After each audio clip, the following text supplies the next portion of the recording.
சரி நான் தான் அப்படிங்கிற எண்ணத்தை நான் விட்டுறேன், நீ தான் பெரியவன் அப்படின்னு சொல்லிட்டு ஒத்துக்கிறேன், நான் உன்னோட தாழ்ந்தவன் தான் அப்படின்னு ஒத்துக்கிட்டு போறது சரியா இருக்குமா? உயர்வு எண்ணத்தை விட்டுறணும்னு சொல்றீங்க, தாழ்வு எண்ணத்தை நான் எடுத்துக்கிட்டு உயர்வு எண்ணத்தை விட்டுட்டா அது சரியா? அதாவது சுப்பீரியாரிட்டிக்கு வந்து இன்பீரியாரிட்டி எப்படி சரியாகும்? அவனுக்குள்ள இருக்கிறதும் நான் என்ற இறைவனே தான், உனக்குள்ள இருக்கிறதும் நான் என்கிற இறைவனே தான். ரெண்டு பேரும் தான், ரெண்டு பேரே தான், ரெண்டு பேர்ட்ட வெவ்வேறு ஆளா இருக்கிறாங்க.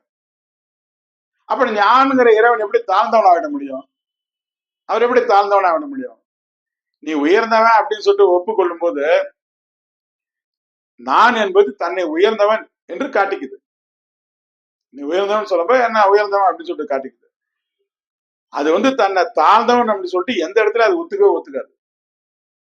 அப்படி ஒத்துக்கணும்னா உன்னை தேவையெல்லாம் மற்றவங்க காலகாலமா பழக்கி வச்சு கொண்டு வந்திருக்காங்கன்னு அர்த்தம்.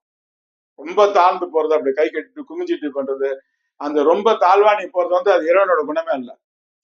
நீ அந்த இடத்துல வந்து அது ஒரு வகையான அசுர குணத்திலே ஒரு அடிமைப்படுத்தப்பட்ட அசுர குணமா இருக்கும். அது வந்து அந்த மாதிரி அசுர குணம்னா உடனே கோரத்தனமா மற்றவங்க எதுக்கு அப்படி கிடையாது. அது வந்து தேவ குணத்தை வந்து முற்றிலும் தவிர்த்துட்டா, மனித குணத்தை விட்டு அது கீழே வந்துட்டா அது வந்து அது ஒரு எனக்கு அசுர குணம் கூட எடுத்துக்கலாம். அசுரர்கள்லாம் வந்து ராட்சசர்கள் அப்படிங்கிற மாதிரி போக முடியாது. அது வந்து மனித குணத்துக்கு வந்து தேவையில்லாத குணம். இந்த ரொம்ப தாழ்ந்து போறது, ரொம்ப உயர்ந்து போறது தேவையில்லாத குணம். அதனால அந்த இயற்கை வந்து தான் அப்படின்னு சொல்லிட்டு உனக்குள்ள இருக்கிறது வந்து மண்ணோட தாழ்ந்தவன் அப்படின்னு சொல்லிட்டு ஒத்துக்குதுன்னா அங்க ஏதோ ஒரு குறைபாடு இருக்குன்னு அர்த்தம். உன்னை குறைபாடா ஒருத்த பழக்கி வச்சிருக்கான் அப்படின்னு அர்த்தம்.